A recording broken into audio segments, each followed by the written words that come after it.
Evelyn Hart had once been a name spoken in boardrooms, printed on magazine covers, and praised in entrepreneurship circles.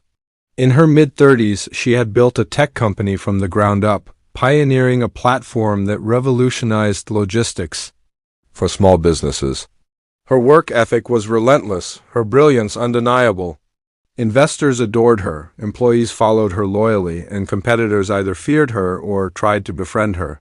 But behind all that success, Evelyn had one person who mattered most, her daughter, Maya. Maya was the reason Evelyn worked so hard. She often brought her to meetings, company events, and even press interviews, making her part of the journey rather than hiding her away from the pressures of business life.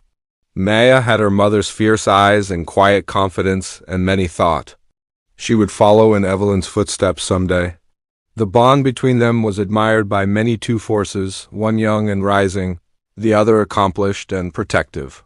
Then came the accident.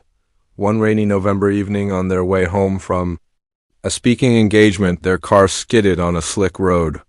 The impact wasn't instant death, but the injuries were severe. Evelyn survived, but Maya didn't. The grief was unbearable.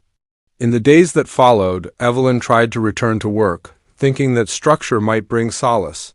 But the walls of her office suffocated her. Every room echoed with Maya's absence. Even the company she built felt like a foreign place, tainted by the life that was lost. Within 3 months, Evelyn resigned. She sold her shares, disappeared from the public, and left the city. No farewell press conference, no formal closure, just silence. She chose a small, old house on the edge of a quiet town where no one recognized her. Her wealth was vast, but she lived simply, no car, no visible signs of status. She walked to the market at dawn, tended to a garden behind ivy-covered walls, and never spoke unless spoken to, and even then, rarely replied, but even as she withdrew from the world, she couldn't suppress the part of her that wanted to help others. So she began to give, anonymously, through blind trusts and hidden channels. Evelyn funded school libraries, after-school programs, food drives, and medical services. She worked through lawyers and foundations that ensured her identity remained hidden. The town unknowingly flourished from the hand of a woman they called the silent ghost of Ashgrove Hill. This secrecy wasn't out of pride. Evelyn wasn't chasing legacy. She simply couldn't bear the thought of being seen again. Her silence wasn't stubbornness. It was a shield, a way to preserve what little remained of her fragile sense of self. Words reminded her of the world she lost. Conversations were a risk. The more she remained quiet, the safer she felt. Silence became her sanctuary. Over the years, many townspeople speculated about her. Some thought she was mentally unwell. Others believed she had come into money through mysterious means. A few just thought she was lonely and strange. But no one ever really tried to know her. They left her to her solitude, perhaps out of respect, more likely out of fear. Despite the distance she kept, Evelyn watched people. She knew the names of children playing outside her gate. She saw which families struggled.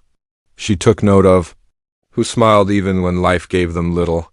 Her heart hadn't hardened, it had just grown quiet. Her generosity was quiet too. She didn't need thanks.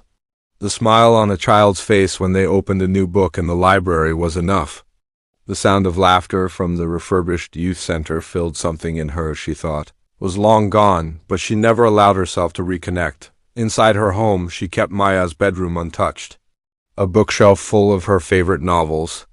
A desk still scattered with school notes and drawings, a closet of clothes she had long outgrown. Evelyn would sit on the bed sometimes, holding a sweater to her face, as if the scent might bring her daughter back for just a moment. On the outside, she was unreadable. On the inside, she carried a hurricane of memory. Then the young stranger arrived, but that part of the story comes later. What matters here is to understand that Evelyn's silence wasn't about hiding who she was. It was about trying to protect what was left of her. The world had taken the one thing that gave her purpose. Everything else, money, success, fame, felt like a cruel joke in its absence. Evelyn Hart was not a woman who gave up. She had simply redirected her strength inward, channeling it through anonymous acts of care. Every dollar she gave away, every opportunity she created for others, was a whispered offering to Maya. Her silence was not empty.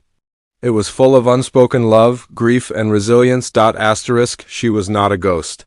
She was a mother who never stopped giving. Asterisk. Lucas had no intention of staying in the town longer than a few months. Fresh out of university, with a degree in social development and the idealism that often comes with it, he had signed up for a rural community initiative to gain field experience. The town was quiet, almost forgotten by the world, and he assumed the work would be simple logistical support for youth programs, helping out at the local library, updating old community records. What he didn't expect was to stumble into a mystery that would consume him in the most human way. Asterisk. His first few weeks were uneventful. He helped paint classrooms, assisted in updating the computer systems at the school, and walked the muddy lanes from one small project site to another. The townspeople were polite but distant. Their lives were slow and contained, and Lucas, with his backpack and city accent, was clearly an outsider. He didn't mind. He kept his head down, learned the rhythm of the place, and grew fond of the quiet. It was during one of his daily routines reorganizing archives at the local library that he discovered a faded magazine wedged between two dusty ledgers. Asterisk. The cover featured a striking woman in her 30s, dark hair tied back, piercing, eyes staring just off camera. The headline read, Evelyn Hart, the mind behind the miracle. Lucas wasn't familiar with her name, but something about her expression gave him pause. He flipped through the article and learned about her impressive career as startup tech. Genius, a compassionate employer, a single mother who seemed to defy the chaos of her industry. The article was dated more than 30 years ago. What stood out wasn't just the story, but the feeling that the woman seemed familiar. Not from TV or the internet, but from somewhere more recent. Somewhere local. A few days later, as he passed the open-air market at dawn, he saw her. Asterisk. She moved slowly, dressed in an old cardigan and a long skirt, her hair now silver and tucked under a scarf. She kept her head down, exchanged brief nods. With vendors and left without a word, Lucas stopped walking. The resemblance was undeniable. The eyes were the same. The jawline, too. He was certain this was the same Evelyn Hart, decades older and hiding in plain sight.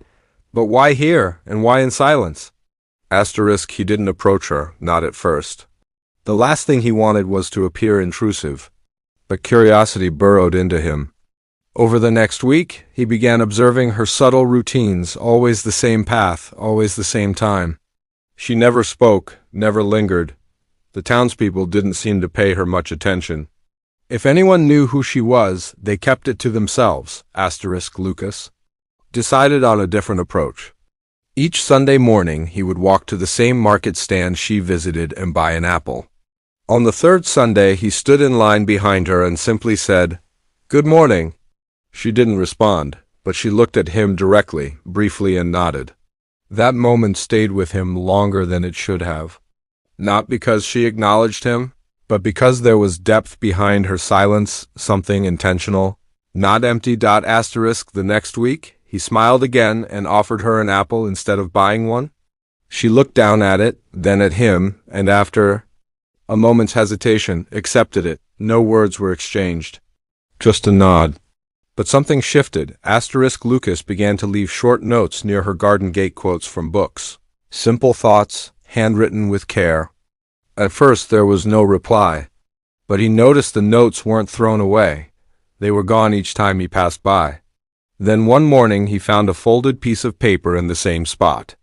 It said only, "Thank you for your words. They are not." Unnoticed, the handwriting was neat, controlled. It felt deliberate, not hesitant. Asterisk. Over the next month, a slow, delicate exchange began between them. Notes led to short conversations by the garden wall. She would ask him questions about the town, about his work, about his background. He answered without expectation. She rarely spoke of herself, and he never pushed. He knew from her guarded posture, from her careful choice of words, That her silence came from something deeply painful. One late afternoon, she invited him inside. Her home was filled with warmth, quiet colors, books, plants, and pictures, but it also felt frozen in time. On one shelf was a framed photo of her and a young girl, both smiling in a way that seemed impossibly distant. Lucas didn't ask, but Evelyn spoke first. "That's Maya," she said, "my daughter." In the silence that followed, Lucas understood more than she said. He didn't need to hear the whole story to know it was grief that had built these walls around her.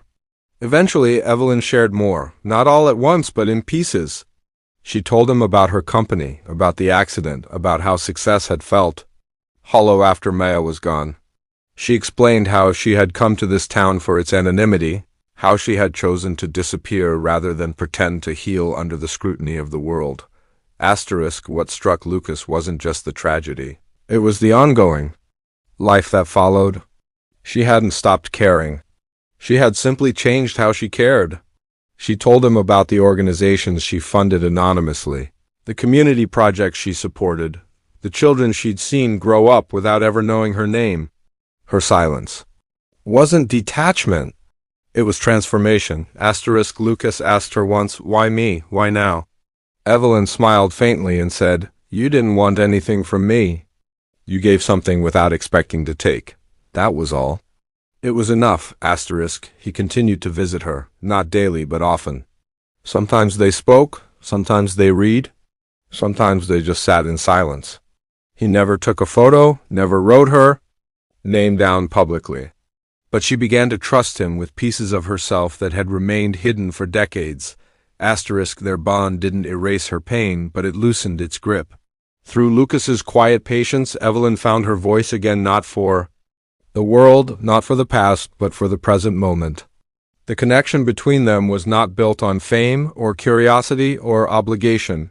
It was built on quiet understanding, the kind that doesn't need explanation. In his presence, she was simply Evelyn, not a ghost, not a story, not a silent millionaire. Just a woman choosing to speak again?